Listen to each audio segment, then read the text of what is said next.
चलो आज हमें सीखना है 9th स्टैंडर्ड की संस्कृत की बुक की संस्कृत की पोएम जिसका नाम है सुक्ति सुधा। अब सुक्ति, इसे अगर आप लोग अलग अलग करेंगे तो वो हो जाएगा सु प्लस उक्ति। उक्ति का मतलब है प्रोवर्ब। आई होप कि आप रनिंग नोट्स निकाल रहे हो। उक्ति का मतलब है प्रोवर्ब, सु मतलब गुड़, गुड़ प्रोवर्ब्स, और सुधा का मतलब है अमृत, nectar, nectar in form of good proverbs, nectar in form of good thoughts भी बोल सकते हो, गुड सेइंग्स जिसे बोलते हैं उक्ति। अब यहाँ पे पिंक कलर में कुछ कुछ दिख रहा है, विद्या धनम सर्वधन प्रधानम, वो क्या है? दैट इज उक्ति, उक्ति यानी सेइंग। फिर वसुधैव कुटुंबकम, दैट इज ऑल्सो सेइंग। परोपकारार्थम इदम शरीरम, दैट इज गुड सेइंग। ये सब गुड सेइंग्स जो है वो गुड सेइंग्स है। संस्कृत भाषा सुभाषितैः समलंकृता खलु, Sanskrit language is adorn by सुभाषिट्स, सुभाषितेभ्यः उद्धृताः, एक्सप्लेन्ड बाय सुभाषिट्स, नैकविधाः, वेरियस टाइप्स, संस्कृत सूक्तयः, संस्कृत गुड सेइंग्स, न केवलम संस्कृते, नॉट ओनली इन संस्कृत, अपितु but also अन्य भाषासु अपि, among other languages, मार्मिकतया by meaningfulness, उत्स्फूर्ततया by energy या फिर by presence of mind, उपयुक्ताः दृश्यन्ते, it is seen useful, useful है ये। प्रायः always जनाः संपूर्णं सुभाषितं न स्मरन्ति, लोगों को पूरा सुभाषित याद नहीं आता है, परंतु सूक्तयः तेषां जिह्वाग्रे तिष्ठति, लेकिन उसमें की जो गुड सेइंग होती है वो तो उनके टंग पे ही होती है। जिह्वा अग्रे, अग्रे, अग्रे यानी सामने का हिस्सा, जिह्वा यानी टंग, टंग पे ही रहती है।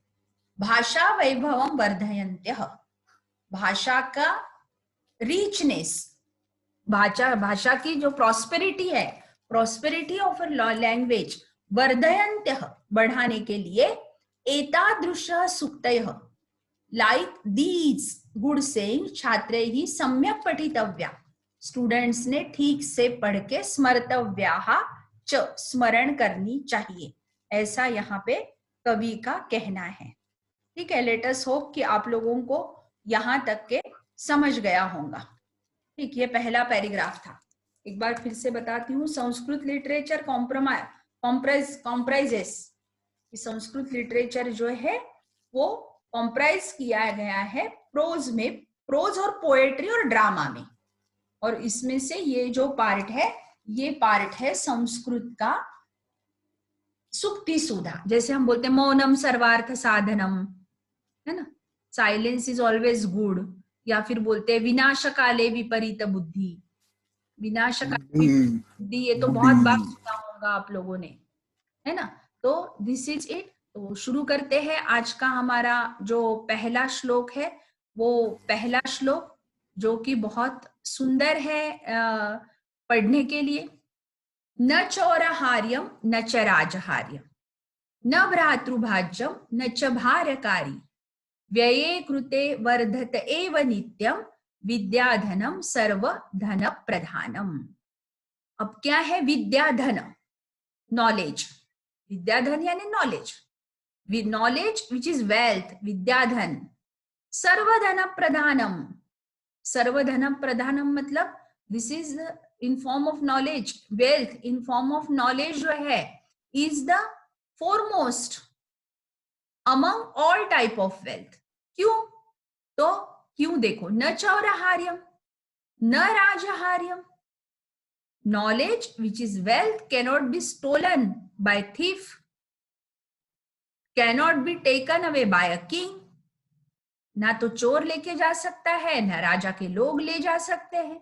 न भ्रातृभाज्यम न च भारकारी, cannot be divided among brothers, भ्रातृभाज्यम cannot be divided among brothers and is also not burden, बोझ, भारकारी यानी बोझ। देखो हाँ फिर से, न चौरहार्यम न च राजहार्यम, knowledge which is wealth cannot be stolen by thief, cannot be taken away by king, भ्रातृभाज्यम न च भारकारी, cannot be divided among brothers and is also not a burden, though व्यये कृते खर्चा करते हैं, एव वर्धते एव नित्यम, खर्चा करने से हमेशा बढ़ती है, और ऐसी क्या है, विद्या धनम सर्व धन प्रधानम।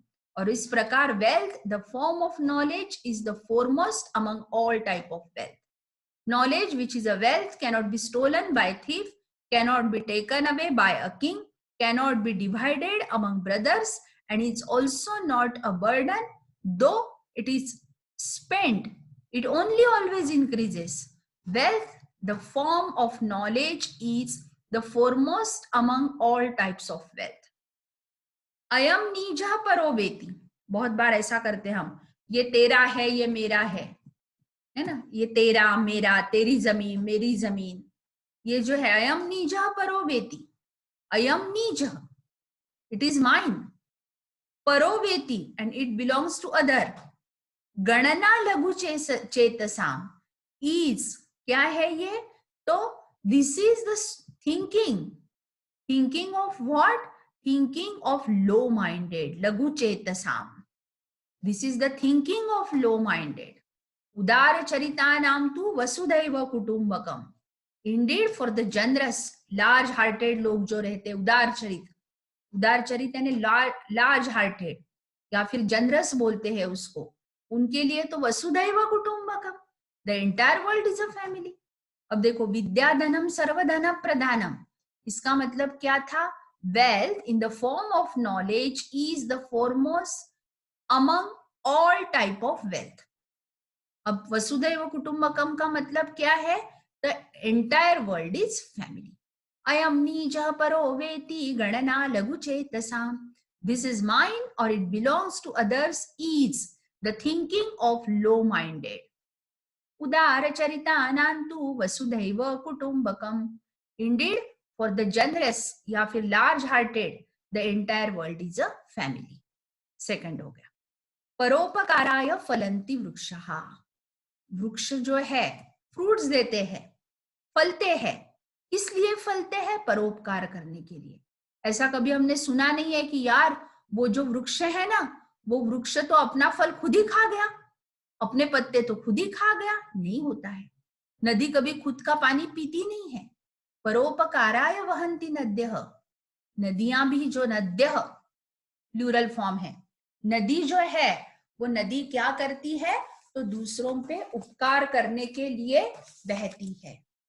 फिर परोपकाराय दुहन्ति गावः, यहाँ पे गांव का मतलब गांव नहीं है, खेड़ा नहीं है, यहाँ पे गांव is the plural form of गो, गो यानी काउ, गावः यानी काउस, काउस जो है वो दूसरों के लिए दूध देती है। परोपकारार्थम इदम शरीरम, और इस प्रकार परोपकार करने के लिए ही ये जो हमारा शरीर है वो है। परोपकाराय फलन्ति वृक्षः, trees bear fruits for the welfare of others, एकदम इजी, अभी लर्न हो जाता। Trees bears fruit for welfare of others. परोपकाराय वहन्ति नद्यः, rivers flow for the welfare of others. परोपकाराय दुहन्ति गावः, cows yield, yield, cows yield milk for benefit of others. परोपकारार्थम इदम शरीरम, this body is for the welfare of others. देखो, trees bear fruits for welfare of others, rivers flow for the welfare of others, cows yield milk for the benefit of others, this body is for the welfare of others.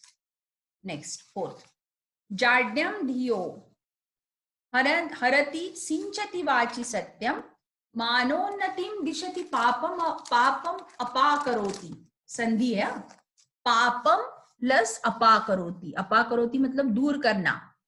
चित्तम प्रसादयति दिक्षु तनोति कीर्तिम, सत्संगति कथय किम न करोति पुंसाम। सत्संगति, good company. In this verse here is the importance of good company. क्या करती है गुड कंपनी? गुड कंपनी क्या करती है? तो जाड्यम धियो हरति. क्या करती है? It takes away the ignorance of the intellect. जाड्यम धियो हरति. ध्यान दो. It takes away the ignorance of the intellect. Intellect यानी बुद्धि. बुद्धि, धी, धी यानी बुद्धि. हरति, हरति का मतलब है it takes away. What takes away? Ignorance, जाड्यम. हमारे बुद्धि में जो भी इग्नोरेंस है, हमारे बुद्धि में जो भी अज्ञान है, वो अज्ञान चला जाता है. किसकी वजह से? Good company. सिंचति वाची सत्यम. सिंचति मतलब sprinkles. It sprinkles truth on speech. वाची का मतलब है जिह्वा, भाषा. हमारी भाषा में क्या आ जाती है? सत्यता. स्प्रिंकल कर देती है, स्प्रेड करती है, स्प्रिंकल करती है. कौन? Good company. मतलब कि हमारा एखादा बहुत अच्छा फ्रेंड है, या हमें एखादे साधु की संगत है, तो वो एखादे अच्छे बुक की संगत है, तो वो बुक या वो साधु क्या करता है? तो हमें जो अज्ञान है वो लेके जाता है, हमारे वाणी में सत्यता भर देता है, स्प्रेड कर देता है. मानोन्नतिम दिशति पापम अपाकरोति. मानोन्नति है ना. मानोन्नति का मतलब इनडायरेक्ट द प्रोग्रेस. रिस्पेक्ट बोल सकते हैं, प्रोग्रेस बोल सकते हैं. कहा? डायरेक्ट. दसों दिशाओं में हमारी मान की उन्नति होती है, प्रोग्रेस होती है. किस चीज की प्रोग्रेस होती है? रिस्पेक्ट. एंड पापम अपाकरोति and takes away the sin, SIN. और हमारा पाप लेके जाती है. पाप का मतलब है बुरा कर्म. बुरा कर्म करने से हमें बचाती है. कौन? Good company. चित्तम प्रसादयति, हमारे मन को खुशी देती है, प्रसन्न करती है. हमारा मन जो है, इट डिलाइट्स द माइंड. दिक्षु तनोति कीर्तिम एंड स्प्रेड्स फेम. हमारी जो फेम है वो बहुत जगह पे स्प्रेड कर देती है. And spreads fame in all directions. सत्संगति कथय किम न करोति पुंसाम. अब कवि हमें पूछता है कि बताओ, कथय से, टेल, कि ये जो गुड कंपनी है, say what all can good company not do for man. Man की गुड कंपनी जो है वो हमारे लिए क्या क्या नहीं करती है. Say what all can good company not do for man. It takes away the ignorance of the intellect. It sprinkles truth on the speech. It directs the progress of respect and takes one away from sin. It delights the mind and spreads fame in all directions. अब last. यत्र नार्यस्तु पूज्यन्ते रमन्ते तत्र देवताः. यत्रैतास्तु न पूज्यन्ते सर्वाः तत्र अफलाः क्रियाः. सर्वाः तत्र अफलाः क्रियाः. God rejoice where women are respected. यत्र, जहां पे, नार्यः, वुमेन, पूज्यन्ते, जहां पे औरतों की पूजा की जाती है, महिलाओं की पूजा की जाती है.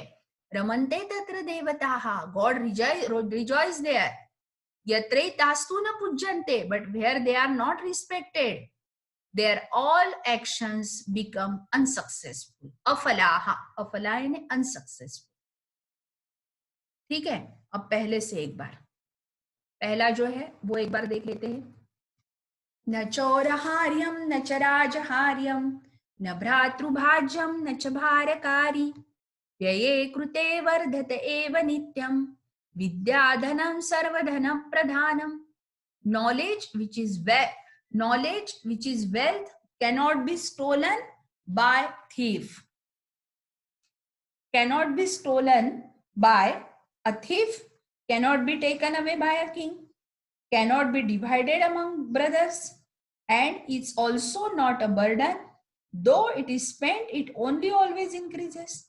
Wealth in the form of knowledge is the foremost among all types of wealth. Second, अयम नीचा परो वेति गणना लघु चेतसाम. उदार चरितानान्तु वसुधैव कुटुम्बकम. This is mine or it belongs to others is the consideration of low-minded. Is the consideration of low-minded. Indeed, for the generous or large-hearted, the entire world is a family. परोपकाराय फलन्ति वृक्षाः, परोपकाराय वहन्ति नद्यः, परोपकाराय दुहन्ति गावः, परोपकारार्थमिदं शरीरम्. Trees bear fruits for the welfare of others. Rivers flow for the welfare of others. Cows yield milk for the benefit of others. This body is for the welfare of others. जाड्यं धियो हरति सिञ्चति वाचि सत्यं, मानोन्नतिं दिशति पापमपाकरोति, चित्तं प्रसादयति दिक्षु तनोति कीर्तिं, सत्संगति कथय किं न करोति पुंसाम्.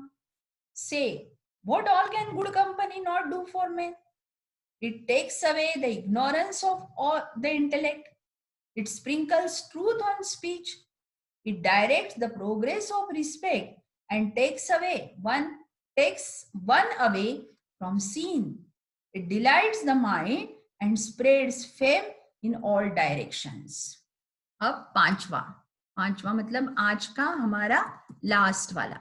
यत्र नार्यस्तु पूज्यन्ते रमन्ते तत्र देवता, यत्रैतास्तु न पूज्यन्ते सर्वा तत्र अफला क्रियाः.